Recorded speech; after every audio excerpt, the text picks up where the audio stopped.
ओम शांति।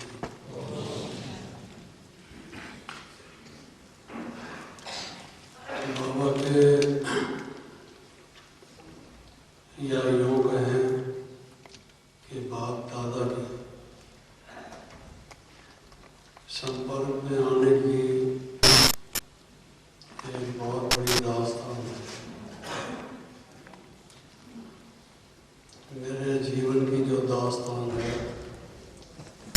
उसका एक वो अत्यंत महान महत्वपूर्ण भाग है। उसके बिना ये जीवन कुछ भी नहीं। मन में ऐसी छाप लगी हुई है कि मैंने कैसी मूर्ति को देखा, वो कौन थे? सृष्टि के आदि पिता प्रजापिता ब्रह्मा, प्रथम पुरुष जिसके बाद देव सृष्टि स्थापन हुई। हरी आंखों, तुम धन्य हो, तुमने ऐसे महान महान महान महान पुरुष को देखा। अरे कानों, तुम धन्य हो जिन्होंने उनके शब्दों को सुना। लेकिन वो आँखें और कान इस शरीर का अंग प्रत्यंग हैं। इनका वाहन करने वाली तो आत्मा है। मैं अपने लिए कैसे कहूँ कि मैं धन्य हूँ कि मुझे ऐसे के दर्शन हुए। मुझे जीवन में और कुछ भी ना मिला हो, कुछ भी ना मिला हो, जो मम्मा और बाबा की भव्य मूर्तियों को मैंने देखा, मैंने पा लिया सब कुछ।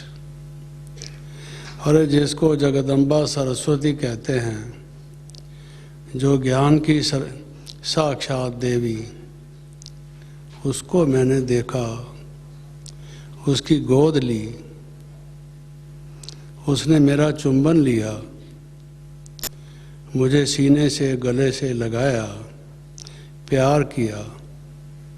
उस सरस्वती मैया ने और क्या चाहिए? जीवन में व्यक्ति को और क्या चाहिए?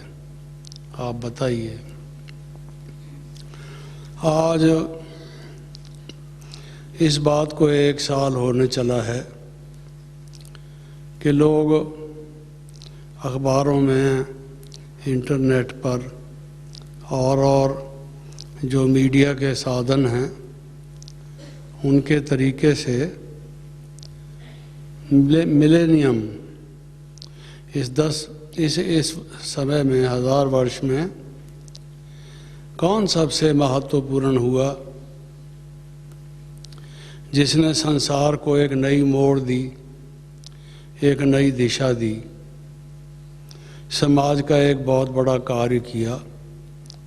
कौन एक बहुत बड़ा प्रसिद्ध था? इसको चुनते रहे लोग। मैं लंदन में था तो वहाँ भी टाइम्स वाले ढूंढते रहे, कईयों के नाम आते रहे, लोग अपने विचार देते रहे। भारतवर्ष में भी अखबारों में आता रहा। कोई कहता अमिताभ बच्चन था, महात्मा गांधी से भी उसको उच्च स्थान देने लगे। कोई कुछ नाम लेने लगे। अरे दुर्भाग्यशाली व्यक्तियों, तुम्हें मालूम नहीं कि इस 1000 वर्ष के समय में कौन हुआ जिसने संसार को ऐसा मोड़ देना शुरू किया जो कलयुग को पलटकर सतयुग में ला रहा है। अफसोस है, अफसोस है। मुझे मेरी अपनी हालत पर भी अफसोस है कि मैं अपने इस छोटे या बड़े जीवन काल में लोगों को ये नहीं जना सका कि हमारे इस जीवन काल में कौन आया इस मन के द्वारे, किसको हमने देखा। बड़े बड़े लेखक हैं, बड़े बड़े विचारक हैं, उन लोगों ने बहुत पब्लिसिटी की। कोई कहता है न्यूटन बहुत बड़ा व्यक्ति था, कोई कहता है नहीं आइंस्टाइन था, कोई कहता है वो भी नहीं हाइजेनबर्ग था। आजकल एक वो स्टीफन हॉकिंग का नाम है, नहीं वो बहुत बड़ा व्यक्ति है। क्या व्यक्ति बड़े हैं, इससे संसार का भला क्या हुआ। वही लड़ाई झगड़ा हो रहा है, गरीबी बढ़ती जा रही है, बीमारियां बढ़ती जा रही हैं, लोग दुखी और अशांत हैं, संसार में हाहाकार मचा हुआ है। तो बहुत बड़ा काम कर लिया इन लोगों ने। किसी ने कुछ लाखों करोड़ों लोगों के आंसू पोंछे, कोई बिलबिलाते हुए गरीबों के बच्चों को कुछ राहत देने का कोई कार्य किया। कोई कहता है मदर टेरेसा हुई, उन्होंने बहुत कार्य किया। ईसाई लोग इस बात की खोज करने लगे कि उसको सेंट का, संत पुरुष का हम उसकी उपाधि दें। उसके उनके अपने नियम के अनुसार कुछ लक्षण हैं कि भाई वो हीलिंग कर दे किसी की, हाथ लगाकर, दृष्टि देकर इत्यादि। कितने आदमियों को उसने जीवन में क्योर कर दिया। क्या उससे बीमारी दुनिया में ख़त्म हो गई। एक व्यक्ति एक बीमारी से अगर बच भी गया और बीमारी लग गई होगी, मरा तो होगा ना। इस जीवन में कोई व्यक्ति अकाल पुरख है क्या, हमेशा जीता है क्या कोई। शरीर छोड़ना होता है, तो उन्होंने भी किसी न किसी रीत से शरीर छोड़ा होगा। मदर टेरेसा ने कितना बचा लिया उनको। ये कालों का काल जो मनुष्य को काल के पंजे से छुड़ा देता है, गरीबी से छुड़ा देता है, रोग से छुड़ा देता है, दुख और अशांति से छुड़ा देता है। एक ही धक से सब बातों से मुक्त और जीवन मुक्त कर देता है। वो कौन है। अफसोस है हम लोग इतनी संख्या में हैं, किसी को बता नहीं सके। स्वामी विवेकानंद ने रामकृष्ण के बारे में ही इतना बता दिया, एक अकेले व्यक्ति ने। और हम इतने सारे हैं, वीआईपी ला रहे हैं, माइक ला रहे हैं, कॉन्फ्रेंस कर रहे हैं, एसएमएल कोर्स करा रहे हैं, जिसको बाबा कहते हैं धूल भी नहीं तो छाई भी नहीं। अभी तुम बच्चों ने खुद भी समझा नहीं कि वो कौन है, क्या कार्य कर रहा है। इसलिए बाबा बीच बीच में पूछते हैं, अच्छा बच्चे समझे। हम कहते हैं हाँ समझे। अरे कुछ भी नहीं समझे, खाक भी नहीं समझे। और हम हाँ समझे, बड़े समझदार हैं हम। क्या हमारी समझदारी का नतीजा है। क्या किया हमने। बाबा ने जो हमारे जीवन को निहाल किया, माला माल किया। गा देते हैं गीत, वो गीत हैं, सुनते हैं उनको, खुश होते हैं। उसमें कुछ हमें करने का है, कुछ हमारे अंदर कोई रोंगटे खड़े हों, कुछ मन में ऐसी बात है नहीं। पता नहीं किस मिट्टी के बने हुए हम। हमारी खोपड़ी की बनावट क्या है, यही मुझे समझ नहीं आती। हम कुछ कर नहीं पाए हैं जी। कौन सा तरीका है, क्या विधि है जिससे लोगों को हम बता पाएं। हम अपनी बातों में लगे हुए हैं, अपनी बातों में लगे हुए हैं। लेकिन मैंने ऐसे मूर्तियों को देखा, बाबा को देखा, मम्मा को देखा। उनके कोमल, पवित्र, महान, वरदानी हाथों ने मुझ में सिरहन पैदा की, मुझे स्पर्श किया, प्यार किया, सिर पर प्यार किया, गालों पर प्यार किया, गोद में लेके प्यार किया। मैं भी कुछ कर थोड़ी पाया, कुछ भी नहीं कर सका, लेकिन जो उन्होंने जो कुछ मेरे साथ किया वो तो अविस्मरणीय है, भूल नहीं सकते हम उसको। वो मूर्तियां तो मेरी आंख से ओझल कभी भी हो नहीं सकती। लेकिन मैं कोई सिर्फ शरीर रूपी बाहर की जो पार्थिव देह है उस मूर्ति की बात नहीं कर रहा। गुण मूर्ति, ज्ञान मूर्ति, योग मूर्ति, वो जो उनकी महानता थी उसकी बात कर रहा हूँ। दुनिया में खूबसूरत से खूबसूरत लोग हैं, पता नहीं मैं कितने खूबसूरत लोगों से मिला हूँ। 50 देशों में गया हूँ, ऐसे सुंदर लोग मैंने देखे हैं कि पता नहीं किस आर्टिस्ट ने बनाए हैं। उनको देखते ही रह जाओ, क्या है शरीर में भरा हुआ, क्या है, क्या सुंदरता है। वो कहते हैं beauty is only skin deep. हाँ जी, मैं उस भावे मूर्ति की जब बात करता हूँ उस सौंदर्य की बात नहीं कर रहा। इंसान में तो गोबर भरा हुआ है, गोबर, मैं उसकी बात नहीं कर रहा। लेकिन जो उनकी अच्छाइयाँ थीं, उसकी महानता जो थी वो बात कर रहा हूँ। शुरू से लेकर वो एक लंबी कहानी है, लंबी दास्तान है, लेकिन एक थोड़ा सा हिस्सा उसका आज आपको बताना चाहता हूँ। 1952 में जब पहली बार मैं संपर्क में आया तो उस कहानी को शुरू से नहीं बता रहा लंबा करके, वो तो कई दिन लग जाएंगे, लेकिन ये कहना चाहता हूँ कि मैंने जब बाबा मामा के चित्र को कल्प वृक्ष में देखा, गई उस बात को मान लिया। लोग आते हैं कई मधुबन में ये देखने के लिए, चेक करने के लिए कि ये बहन जी जिसने हमें कोर्स कराया है वो कहती हैं भगवान आते हैं ब्रह्मा बाबा के तरह। तो उन्होंने पूछा, बच्चे तुमने देखा बाबा आए थे, ये देखा? कहता है बाबा थोड़ी थे, वो तो साड़ी पहनी हुई थी। बाबा साड़ी पहनते हैं? वो कहता है उसको ये मालूम नहीं। लेकिन ये बाबा कौन हैं, कैसे उनके तन में आते हैं, मैं ये देखने के लिए नहीं आया, उनसे मिलने के लिए आया। यहाँ आने से पहले मुझे ऐसे लगता था जैसे चूहा किसी चूहेदानी में फंस जाए, रैट ट्रैप में, और निकल ना पाए अपने आप। इस दुनिया में मैं पता नहीं कैसे फंस गया इस चक्रव्यूह में। अब इससे निकलूं कैसे, तरीका आता नहीं है।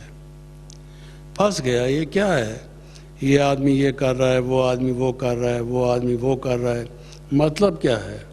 हाँ जी, what is the meaning? I could not understand. मुझे लगा ये बात क्या है। बहुत एक तड़प रहा था और रोता था और कहता था, हे प्रभु, हे भगवान। उन दिनों तो यही कहते थे ना हम, प्रभु, भगवान इत्यादि। आप मुझे निकालो। चूहेदानी से चूहा खुद नहीं निकलता है, उसको कोई निकालने वाला होता है। मुझे निकालो इससे, मैं आपको ढूंढ रहा हूँ, मैं नहीं पहचानता आपको, लेकिन आप तो जानते हो कि मैं आपको याद कर रहा हूँ, आपकी वजह से तड़प रहा हूँ। आप निकालो। आप मेरे पिता हो और कहा जाता है भगवान दयालु हैं, कृपालु हैं। आप दया और कृपा करो।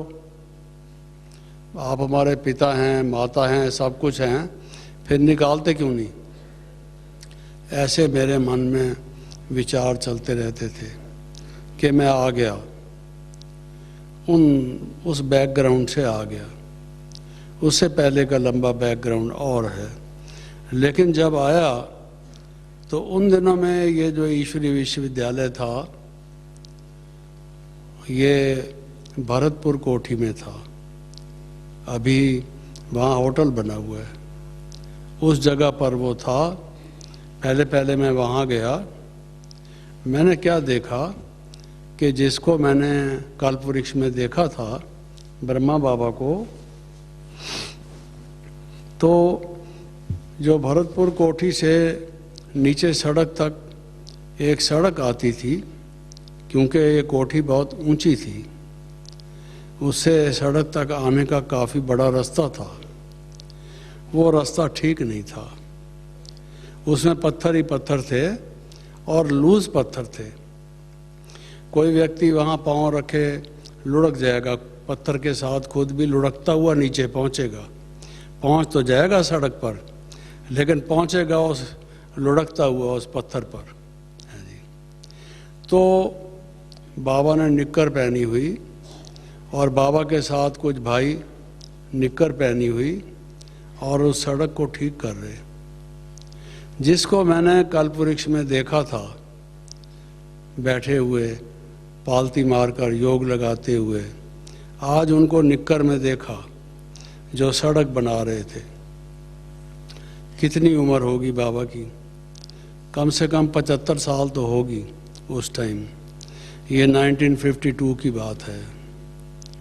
तो उस समय उस सड़क को बना रहे थे। वो कोमल हाथ, बच्चे आए उनको कोई तकलीफ ना हो, कोई बच्चा गिर ना जाए, किसी के पाँव में मोच ना आ जाए, कैसा ख्याल करता है। और वो खुद पत्थर उठा उठा के ठीक कर रहा है। मैं खड़ा हो गया, मेरी समझ में नहीं आया मैं क्या करूं। मैं गाड़ी से आया था, चेहरा मेरा मिट्टी मिट्टी से भरा हुआ था, सिर भी और चेहरा भी। उन दिनों में ये कोई एसी वैसी नहीं होती थी, रिजर्वेशन भी नहीं होती थी। मिट्टी से लथपथ था और सोचा कि जाके नहाऊं धोऊं फिर आऊं। एक तरफ ये हुआ कि बाबा ये कार्य कर रहा है और मैं चला जाऊं, ये ठीक नहीं है, ये तो हमाकत है। तो क्या करूं? मैंने सोचा कि मैं भी इसमें लग जाऊं। बाकी बात बाद में रही। बाबा ने मुझे कहा बच्चे जाओ, स्नान वगैरह करो, तैयार हो, फिर मिलेंगे। भेज दिया मुझे। अब पहली पहली आज्ञा थी बाबा की, मैं उस आज्ञा को टालूं? मैं तो धर्म संकट में फंस गया। अगर उनकी आज्ञा को टालता हूं तो भी मैं दोषी हूं, और अगर मैं उनको कार्य करता हुआ देखकर चला जाता हूं फिर भी दोषी हूं। क्या करूं? लेकिन चूंकि उन्होंने मुखारबिंद से कहा तुम जाओ, तैयार हो, तो मैंने उसको मेरा फ़ायदा भी उसी में था, शायद इसलिए मान गया। तो मैं चला गया, वहाँ चला गया। तो ये एक पहली महानता मैंने देखी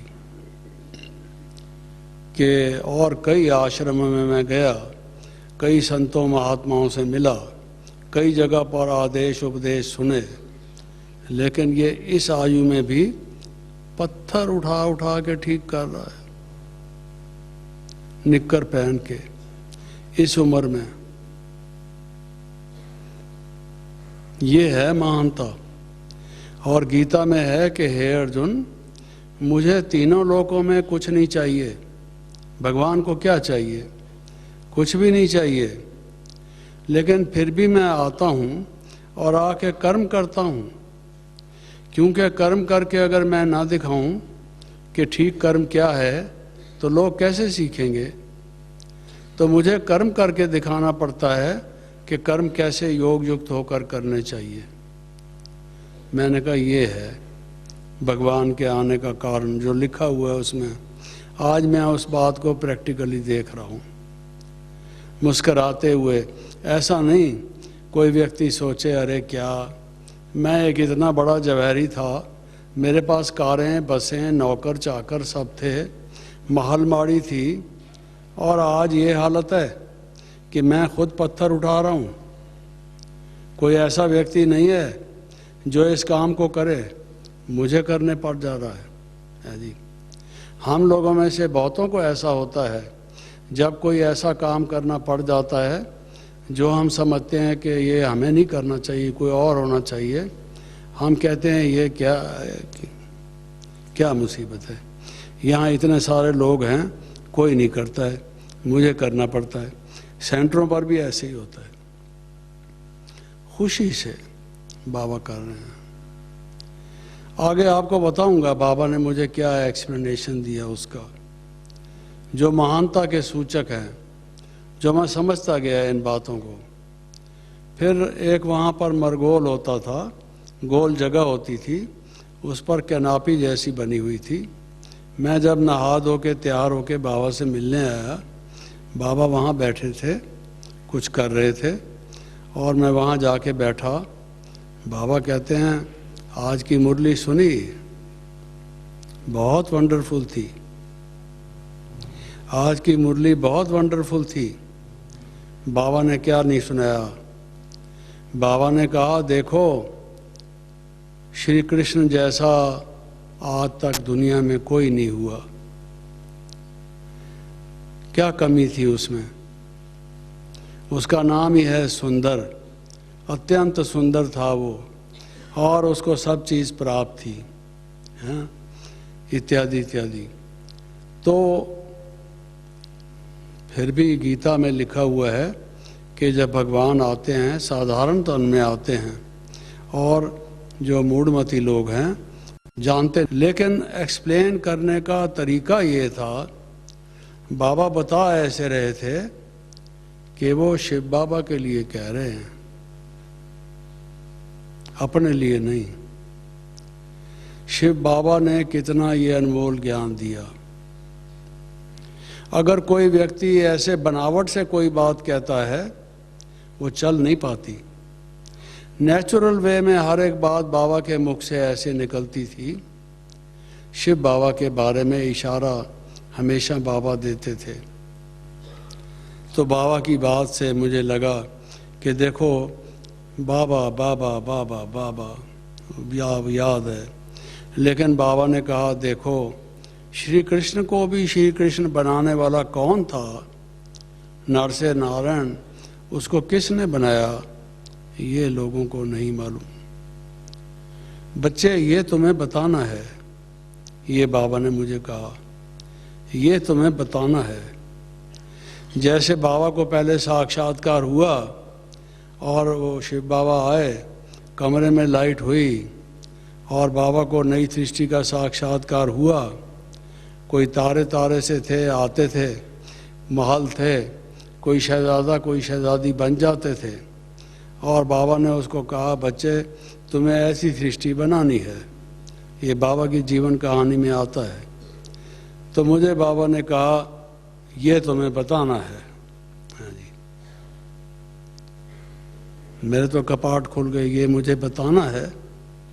अच्छा, फिर बाबा ने कहा, और कितनी बातें बतानी हैं बच्चे, समझते हो, क्योंकि लोगों को तो पता नहीं ज्ञान का बिल्कुल। देखो ना, भगवती सीता, उसको कोई अंगुली भी नहीं लगा सकता, बुरी दृष्टि से देख भी नहीं सकता, और उस भगवती सीता के लिए कहते हैं उसको चुराया रावण ने। वो राम कैसा आदमी था जो अपनी पत्नी को भी गंवा बैठा, समझा? तो ये कितनी गलत बातें कहते हैं बच्चे, ये सब बताना है। ठीक है, ऐसे बताते गए बाबा। मैं कोई डायरी पेंसिल तो लेके बैठा नहीं, डायरी पेंसिल वैसे भी आज तक मैंने रखी नहीं, बुद्धि रूपी डायरी में ही लिखता हूँ, सीधा डायरेक्ट। तो सुन रहा था मैं, फिर बाबा ने कहा, जब ये सारी बातें लोगों को कहोगे, लाठियाँ मारेंगे लोग, लाठियाँ। साथ में ये कह दिया, सिर पर तुम्हारे लाठियाँ मारेंगे। तुम कहोगे राम की सीता नहीं चुराई गई, खुश नहीं होंगे कि अच्छा कैसे आप कहते हो, ये तो अच्छी बात है अगर ऐसा नहीं हुआ। ऐसे नहीं कहेंगे, कहेंगे तुम हमारे शास्त्र का खंडन करते हो, तुम कौन नए आदमी आया हो, तुम्हें क्या पता है। अरे ऋषि मुनि वगैरह वाल्मीकि जैसे रामायण लिख गए, संत तुलसीदास ने इतनी बड़ी रामायण लिख मारी, पन्ने सारे काले कर दिए जो कुछ भी समझो। और आज तुम छोटे थे व्यक्ति हैं, वो कहते हैं ना नन्ही सी जान और गज भर जबान, तुम बोलते हो ये क्या गलत बात कहते हो। लाठियां मारेंगे, फिर लाठियां खानी पड़ेंगी, लाठियां खाओगे। अभी टोली तो बाबा ने खिलाई नहीं थी, पहले लाठियां खिलाने की बात बाबा ने कर दी। आपको तो टोली मिलती है, मुझे ऐसे लगा मुझे तो लाठियां लगेगी। कोई बात नहीं, तो मैंने कहा बाबा डरते तो नहीं हो। मैंने कहा किस बात से डरूंगा, आपके आदेश से, आपके निर्देश से, आपकी छत्र छाया से काम करूंगा, आपके संरक्षण में, मुझे किस बात का डर है। सच कह रहे हो सोच के। मैंने कहा सोच के कह रहा हूं, ये जीवन आपका है, इसको जिस काम में जैसे लगाना है लगा लीजिए। हाँ जी, मैं तो वही करूंगा जो आप कहेंगे। लाठियां खाने के लिए आप कहेंगे लाठियां खाऊंगा, गोलियां खाने के लिए कहेंगे गोलियां खाऊंगा। हाँ जी, वो गोलियां तो खाई नहीं, डॉक्टर लोग गोलियां खूब खिलाते हैं आजकल मुझे, समझा। तो बाबा ने कहा लाठियां खानी पड़ेगी। मैंने कहा ठीक है। तो मैंने देखा सत्य, भगवान के लिए कहते हैं सत्यम शिवम सुंदरम, और निर्भय। सारा समाज एक तरफ, सबके सब लोग A to Z कह रहे हैं कि राम की सीता चुराई गई थी। बताइए, झगड़ा ही यहां से शुरू हुआ सारा, राम की सीता चुराई गई थी।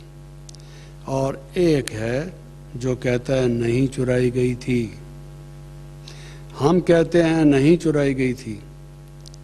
आम तौर से व्यक्ति की नेचर ये है कि वो पाथ ऑफ लीस्ट रेजिस्टेंस, जिसमें लोगों से संघर्ष कम हो, झगड़ा ना हो, वो बात कहता है।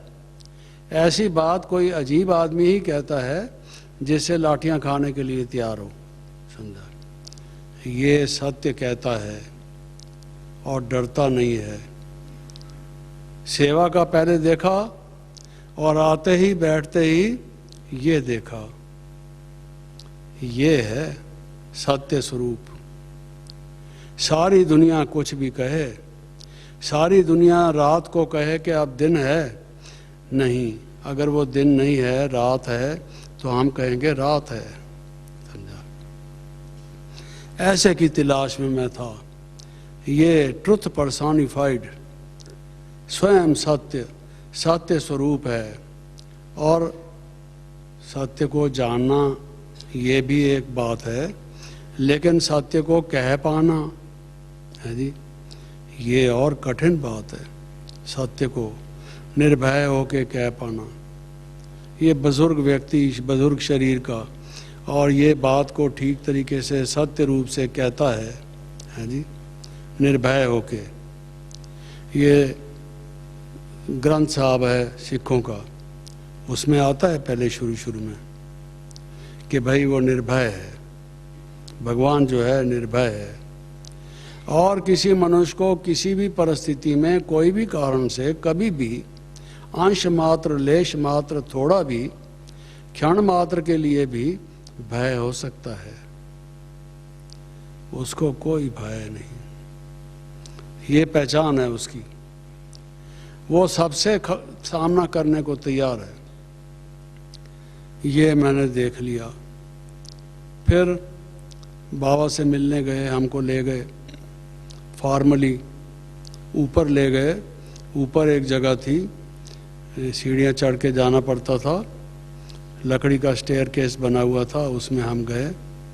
तो बाबा मम्मा बैठे थे, उनसे मिलने के लिए हमको लिवा गए, उनके सामने जाके बिठा दिया। हमको मालूम नहीं था कि इनसे कैसे मिलना होता है। संतों महात्माओं को अपना अपना तरीका होता है, गुरुद्वारे में अपना तरीका होता है, हर एक जगह मिलने जुलने का तरीका अपना अपना है। यहाँ कैसे मिलना है हमको नहीं मालूम, किसी ने बताया नहीं था, गाइड नहीं किया था। हम तो जाके बैठ गए बाबा के सामने। मैं बैठा बाबा के सामने, हमारे साथ 2 व्यक्ति और थे और बहनें थीं कुछ, जो आज भी हैं कई, एक आध शायद नहीं रही।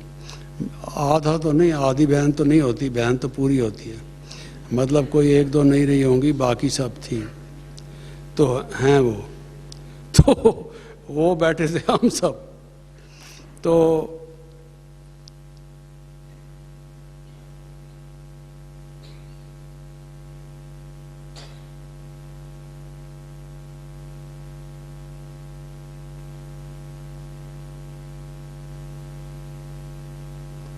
साइलेंस। बाबा को देख रहा हूं, बाबा मुझे दृष्टि दे रहे हैं। क्या हुआ? मैं उड़ गया वहां से। उड़ गया का क्या मतलब? कोई पक्षी की तरह से उड़ गया, छत पार कर गया, वो नहीं जी। उड़ गया क्या मतलब? मुझे शरीर का रंच भी भान नहीं रहा। मैं कहा करता था, हे प्रभु, मेरे जीवन की वो स्वर्णिम घड़ी होगी, अत्यंत जो मूल्यवान होगी, जब एक तुम एक मैं, तीसरा ना कोई। हम 2 मिलके आपस में बात करेंगे, बैठेंगे, मिलेंगे। मुझे कुछ नहीं चाहिए। क्या तुम मेरी ये इच्छा पूरी कर सकते हो? तुम सबकी इच्छा पूरी करने वाले हो। मेरी और कोई इच्छा नहीं है। मेरी ये इच्छा है कि एक तुम एक मैं, बस हम 2, तीसरा कोई नहीं। अरे वो आज अनुभव मुझे हुआ, एक वो एक मैं, तीसरा ना कोई। लाइट ही लाइट, लाइट ही लाइट। और ऐसा महसूस हुआ कि जैसे इतनी लाइट मेरे से निकल रही होगी। मैं ये नहीं खास देखा कि मेरे से लाइट निकल रही होगी। लाइट क्या निकल रही होगी? मैं था ही लाइट, स्वयं ही, और कोई और मुझे ख्याल नहीं आया। उस समय मेरे लिए समय कुछ नहीं था, स्थान का मुझे भान नहीं था। Time and space had vanished for me. मैं दोनों से अतीत था। उन दोनों से वो मैं कहाँ चला गया? वो कौन सा लोग था? क्या वजह था? प्रातः थी या सायं थी? मुझे कुछ मालूम नहीं। लाइट ही लाइट था, बड़ा आनंद था, बहुत अच्छा अनुभव हुआ। प्रभु, तुमने पहले ही दिन मेरी इच्छा पूरी कर दी। तू सचमुच भोलानाथ है, अवधरदानी है। तू बच्चों की इतनी सुनता है, मेरी इतनी प्यास थी ये, आज तूने मुझे वो अमृत पिला दिया। ये बाद की बात बता रहा हूँ। जब मैं नीचे उतरा उस वक़्त तो ये भी कोई संकल्प नहीं था, वो अनुभव मुझे हुआ। अरे वो कैसा अनुभव था भाई, उसके लिए क्या मूल्य दिया जा सकता है, चुकाया जा सकता है? उससे ज़्यादा और बड़ी क्या चीज़ हो सकती है? कहते हैं अलेक्जेंडर महान हुआ, उसने ये किया वो किया, फलां राजा ये था, छत्रपति था, उसको विश्व का या विश्व के काफ़ी हिस्से का राज हुआ। कुछ भी नहीं हुआ। ये जो अनुभव था उसके तुल्य कुछ भी नहीं हुआ। मैंने इतिहास पढ़ा है, वेस्टर्न भी ईस्टर्न भी, शुरू से शौक था सारी दुनिया क्या है ये इसका इतिहास जानूं। कुछ भी नहीं था। ये था जो मैं चाहता था, वो मुझे उसने दे दिया। और क्या चाहिए मुझे? आप बताइए, क्या मांगूं उससे? जब उसने इतनी बड़ी प्राप्ति मुझे दे दी, इतना बड़ा अनुभव करा दिया, उससे बाद कुछ मांगने की, कुछ एक्सपेक्टेशन की गुंजाइश रह जाती है? आप सोचिए। तो फिर क्या देखता हूँ कि मैं बाबा की गोद में हूँ। जब नीचे उतरा तो देखता हूँ कि बाबा की गोद में हूँ। मैं बाबा की गोद में कब गया? मैं तो वहाँ बैठा था, बाबा यहाँ बैठे थे। गोद में कब गया मैं? और मैं तो लाइट ही लाइट था, वो भी लाइट था। जो शिव बाबा ज्योति बिंदु है वो बहुत ब्रिलियंट लाइट था। लाइट से लाइट का मिलन हो रहा था। फेस टू फेस लोग कहते हैं विद गॉड। अब फेस तो गॉड का था नहीं, और मैं भी उस अनुभव में कोई मेरा भी फेस था नहीं। ना ये ऐनक थी, ना ये हियरिंग एड था, कुछ भी नहीं थी, लेकिन लाइट था, और वो भी लाइट थी। ये अनुभव किया। और अभी जब उतरा नीचे, बच्चे बच्चे बाबा अपनी छाती के साथ लगाकर, इतना लंबा चौड़ा मैं 23-24 साल की आयु का जवान हट्टा कट्टा आदमी, बाबा ने गोद में लिटाया हुआ, और मुझे बच्चे बच्चे प्यार करके कहते हैं, जी आओ आओ, मिलेंगे मिलेंगे। अब तो मिल गए, अब तो मिलते रहेंगे।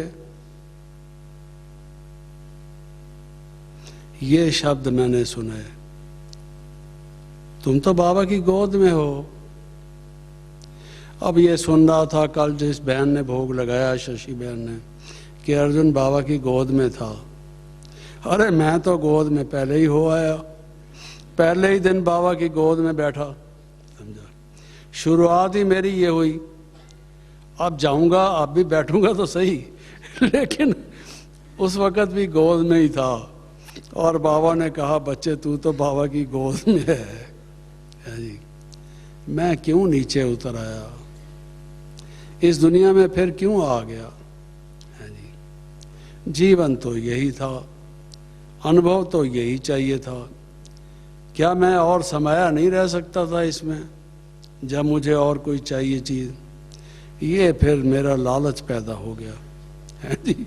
इंसान थोड़ा लालची तो है ना। अब एक दफ़ा भगवान ने वो चाटा चखा दिया ना, वो ज़रा अच्छा लग गया, अच्छा लग गया तो अब मैं कहता हूँ फिर दे।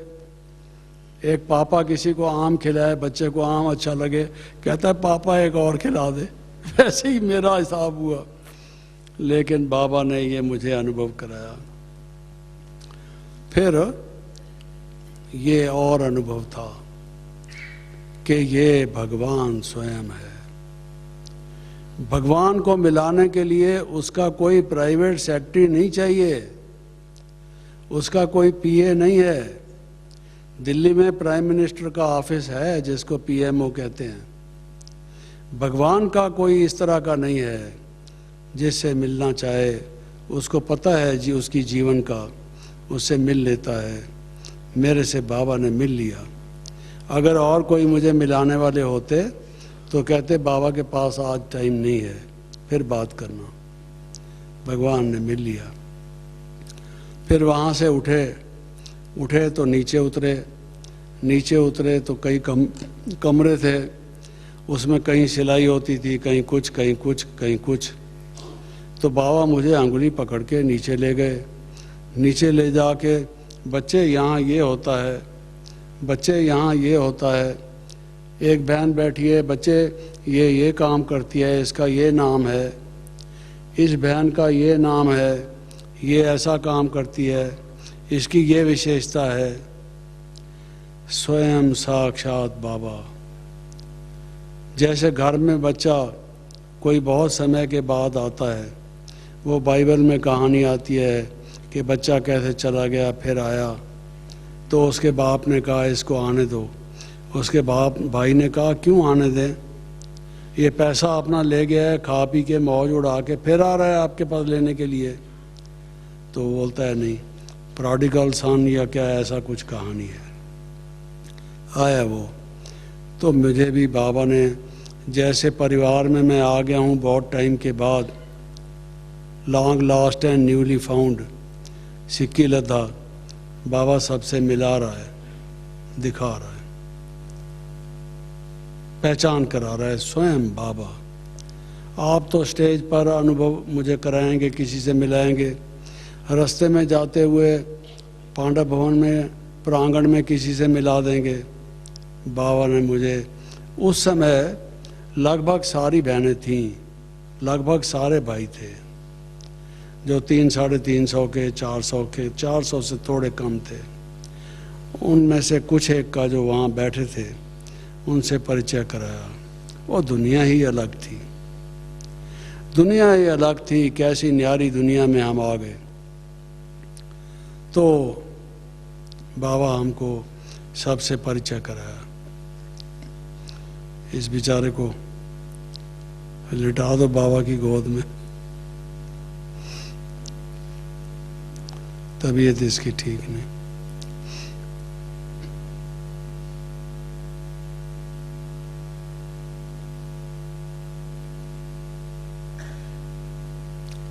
आ गया, ठीक हो गया, इट्स ओके। तो ये सारा परिचय कराने के बाद बाबा मुझसे बोले, now I want to have your attention please. ये सारा अनुभव कराने के बाद बाबा बोले, बच्चे पड़ोस में एक मित्र है, बाबा का मित्र रहता है। बाबा का मित्र रहता है, क्या मतलब इसका, मैं समझा नहीं बाबा के कोड को कि ये कौन सा मित्र है। खैर, जब बाबा और हम अलग हुए तो मैंने किसी से पूछा, वो मित्र कौन है, उससे कभी मेरे को मिला सकते हैं?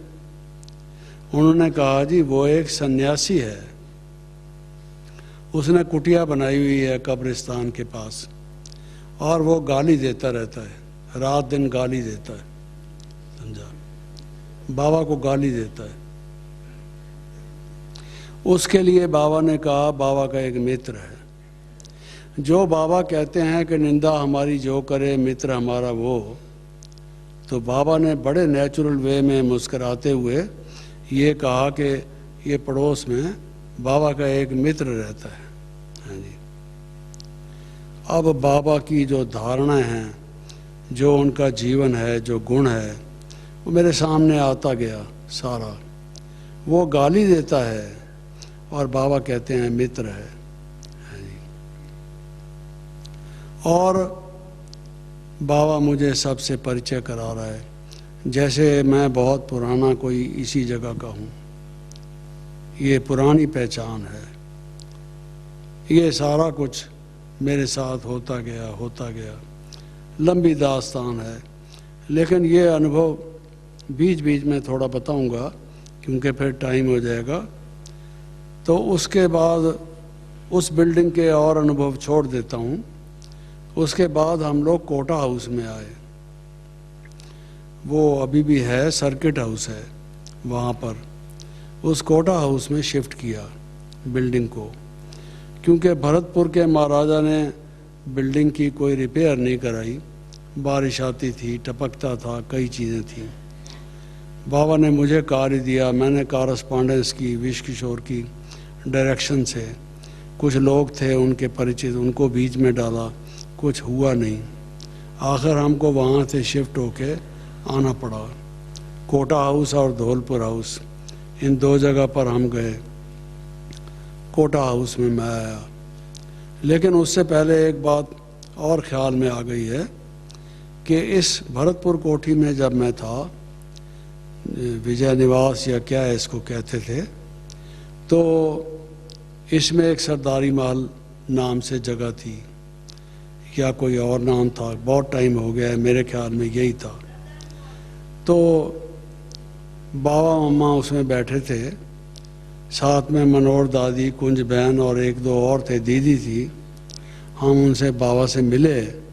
रात का कोई टाइम था, 10 बजा होगा। तो बाबा ने कहा, बच्चे 10 बजा है, अब चलो।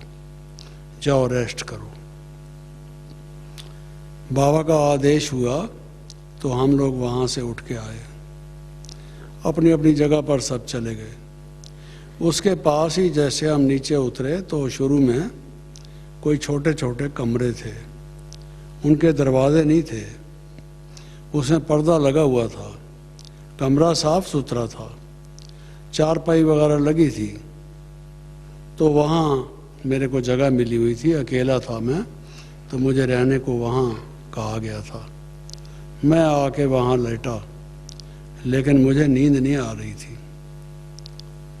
बाबा बाबा, मैं आ गया, बाबा के पास आ गया। बस वो सरूर, वो नशा, वो खुशी, और मेरे को नींद ना आए उसमें।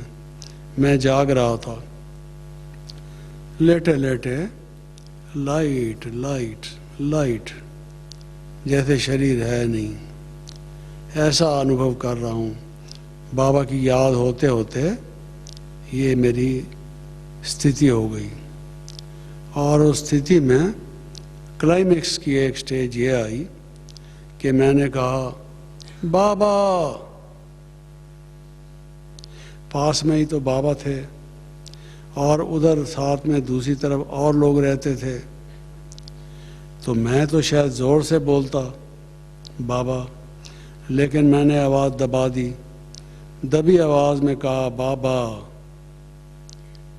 ताकि दूसरे कोई भागे हुए ना आए कि क्या बात है, कौन आ गया इसके कमरे में, जगदीश भाई को क्या हुआ है जी। बाबा, जैसे मैं बाबा के बिना रह नहीं सकता।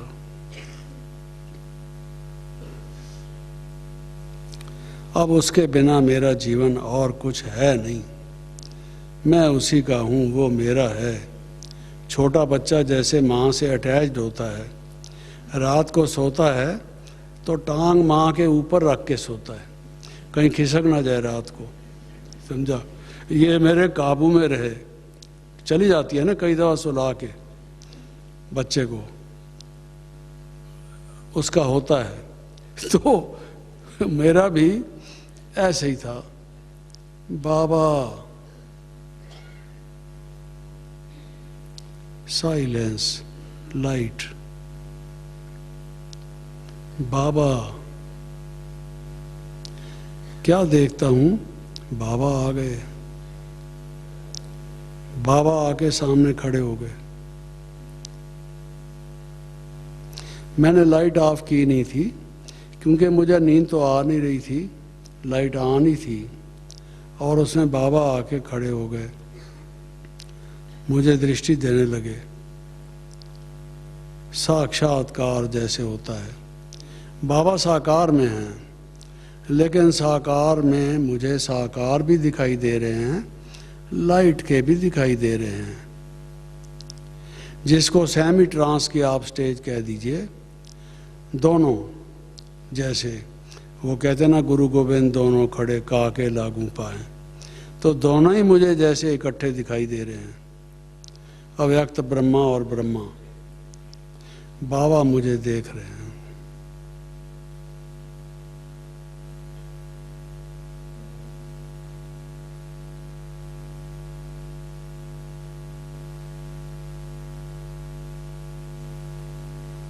मैं बाबा को देख रहा हूँ टिकटिकी बांध के। अरे आंखों, बंद नहीं होना आज,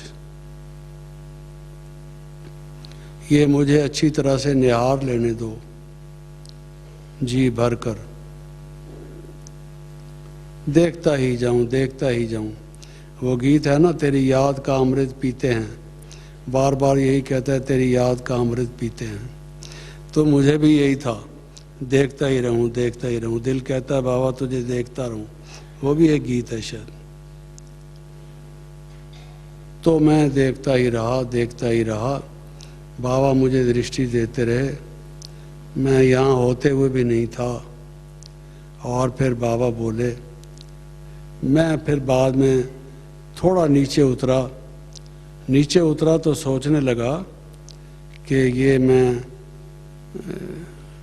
लाइट का देख रहा हूँ या बाबा साकार में उनको देख रहा हूँ, अपने ऊपर ही सोचने लगा। समझा?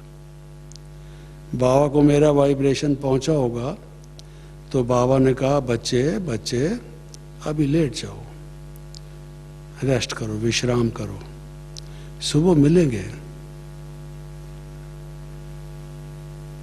अच्छा बाबा, लेट गया मैं।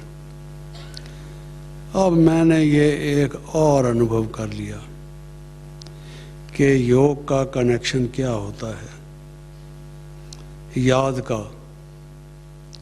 उसमें तार कोई नहीं बीच में, लेकिन मैसेज पहुंचता है और वहाँ से भी मैसेज आता है। कच्चे धागे से बंधी हुई है सरकार मेरी, जिसको कहते हैं। धागा नहीं बंधा हुआ है, लेकिन मेरी सरकार तो आ गई मेरे सामने है जी। ये मैंने देख लिया, ये सच्चा योग है।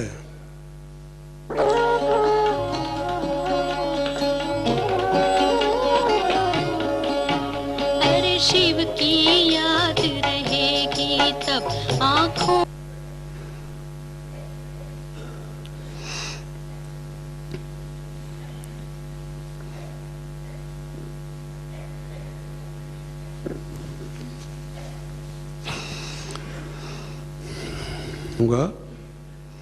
क्योंकि आप सबके और भी प्रोग्राम होंगे, और जैसे मैंने पहले बताया, ये तो एक बहुत अपने प्रकार की कहानी है, दास्तान है। उसको सुनाएं तो बहुत टाइम की ज़रूरत है, उतना मैं नहीं कह पा रहा हूँ।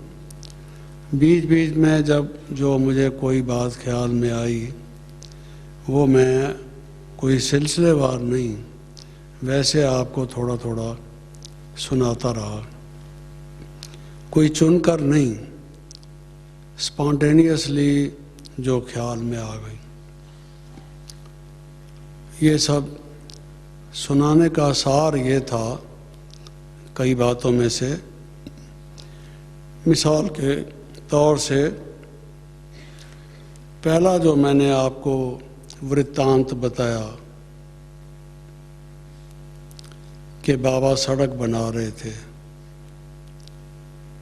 तो ऐसे बड़े लौकिक रूप से भी इतने बड़े व्यक्ति, इतनी बड़ी आयु, और फिर जो बहुत संपन्न रहे थे इत्यादि, लेकिन वो तो हुई सांसारिक बात। अब जब बच्चे भी थे, सब कुछ था, बाबा अपने हाथों से कार्य कर रहे थे। मेरी बाबा से बात भी हुई, एक दफ़ा भी, कई दफ़ा बाद में भी। तो बाबा ने कहा बच्चे, मैं अपने शरीर को सफल न करूं, ये तो तन मन धन सब सफल करना है, स्वाहा करना है। दधीची ऋषि की तरह से हड्डी हड्डी देनी है। तुम बच्चे शरीर से काम करना चाहते हो तो मैं वंचित रहूं, मैं भी करूंगा। ये जो लकड़ी का जीना आता है, मूवेबल लेडर, लाठी का बना हुआ, उस पर चढ़कर कई दफ़ा हमने बाबा को कील लगाते हुए देखा। अकेले हथौड़ी और कील लेकर ठोक रहे हैं, कनात शमाना बना रहे हैं। कुछ बच्चे आने वाले हैं, जगह है नहीं रहने की, उनके लिए वो बना रहे हैं। लेकिन माफ़ कीजिए, आज मैं देखता हूँ सेंटरों पर संपन्न बहनें भाई या दूसरे जो धनाढ़ हैं या और किसी तरह वाले सेवा करते होंगे, चुनी हुई सेवा करते हैं, जिसको हड्ड रोखी कहते हैं, हड्डी हड्डी देने वाली सेवा, वो नहीं देखने में आती। अरे और तो छोड़ दो, हाल में मुरली सुनने भी कोई कोई नहीं आते, कमरे में स्पीकर लगा के अपने कमरे में सुनते हैं। जैसे इतने बूढ़े हो चुके हों या इतने सख्त बीमार हों जो यहाँ तक भी ना पहुँच सकते हों। और मैंने बाबा को उस आयु में भी ये सारा कार्य करते हुए देखा। क्या फ़ायदा अगर हम इन चर्चाओं को करेंगे और उससे कुछ रिजल्ट नहीं होगा, जीवन में कुछ धारण नहीं करेंगे, क्या फ़ायदा है? छोड़ दो, छोड़ दो। ये स्पीकर इसलिए नहीं हैं, आराम पसंदी के लिए नहीं हैं, माया की गोद में सोने के लिए नहीं हैं। क्लास में आओ, क्लास में आओ, सुनो मुरली ठीक तरह से, नोट करो। कहाँ है डायरी पेंसिल? प्लीज़ नोट करो, गफलत मत करो। बाबा कहते हैं मैं चक्कर लगाता हूँ, बच्चों के कमरों में जाता हूँ, देखता हूँ क्या कर रहे हैं। अरे विश्वास नहीं है? बाबा ऐसे ही कह रहे हैं। मैं वरदान देता हूँ उस टाइम, हाय हाय, तुम वरदान भी नहीं लेना चाहते। ऐसे बदनसीब हो, भगवान के घर में आके उसके पास खाते पीते रहते हो, उससे वरदान भी नहीं लेना चाहते, जाग नहीं सकते, मुरली भी नहीं सुन सकते। बाबा कहते हैं godly student life is the best. क्या फ़ायदा है? और फिर दिन भर में क्या काम करते हो, क्या सेवा की, मेहनत मजदूरी क्या की? जो बाबा कहते हैं आराम हराम है, काम करो, काम करो। अरे इतने बुढ़े हो चुके हो, कोई काम तो करो भाई, हैं जी? वो कहते हैं बेकार मुबाश कुछ किया कर, और नहीं तो उधेड़ उधेड़ के सिया कर, समझा? कुछ तो काम कर। नहीं है जी, काम खत्म हो गया है, काम खत्म हो गया है तो स्वेटर को उधेड़ के फिर सी डाल, समझा? You must work. An empty person's brain is a devil's workshop. You must work. सुनते हो कि नहीं सुनते? बाबा क्या कहते हैं? इस बात का ध्यान दो, इससे फ़ायदा होगा। मैं आज आने के लिए इसलिए माना, मेरा मन करता है मैं कमरों में जाऊं, चक्कर लगाऊं, देखूं क्या हो रहा है। कौन रज़ाई के अंदर घुसा हुआ बीमार इतना सख्त पड़ा है, 105-6 टेम्परेचर वाला, जो बाहर नहीं आ सकता। ज़रा देखा तो जाए, उसको स्ट्रेचर में ले आए हम। एक दफ़ा एक व्यक्ति आया था, नेचर क्यूर का अभ्यास करता था, और उस बेचारे के कोई पाँव में मोच आ गई या क्या हुआ, तो वो क्लास में नहीं आया। बाबा ने कहा बच्चे आज वो कहाँ गया, दिखाई नहीं दे रहा। तो उसके साथ जो आए थे वो बोले बाबा उसके पाँव में मोच आ गई है, वो अपने कमरे में है। बाबा ने कहा मोच आ गई है तो तकलीफ़ होगी उसको, लेकिन उसको स्ट्रेचर पर ले आते, स्ट्रेचर पर उसको क्लास में लिटा देते। ये फैमिली इंस्टीट्यूशन है, बाबा मना नहीं करता, ज्ञान सुनो। शिव बाबा परम धाम से आता है, परम धाम से, उसकी डिसरेस्पेक्ट करते हो, इंसल्ट करते हो। कौन है वो, कितनी बड़ी अथॉरिटी है, अकल मारी तो नहीं गई? वो इतनी दूर से आता है ज्ञान सुनाने, और तुम वहां से उठ के यहाँ तक नहीं आ सकते। ओहो, ये कितनी बदनसीबी है। तो इस चीज़ को आज छोड़ो, छोड़ो, ये आलस है। बाबा ने कितना उसके विषय में बताया है। ये छठा विकार है, ये कुंभकर्ण है, कुंभकर्ण, जिसको भी रावण के साथ जलाते हैं। इट इज़ लाइक दैट, उसको छोड़ो। अमृत वेला अपनी जगह है, ये क्लास का टाइम अपनी जगह है। तुमने सोना है तो मेरे कमरे में उसके बाद आके सो जाओ बेशक, I will allow you to sleep, लेकिन कम से कम ये काम जो है ये ठीक तरह से करो। दूसरा, टूट पड़ो। जो बाबर हुआ है, जिसकी बाबरी मस्जिद का मामला अभी तक चलता है, वो कहते हैं अयोध्या में राम मंदिर था पहले वहाँ, अब ये बाद में लोगों ने, बाबर ने, उसके एक कमांडर ने बाबरी मस्जिद बना दी थी, वगैरह वगैरह।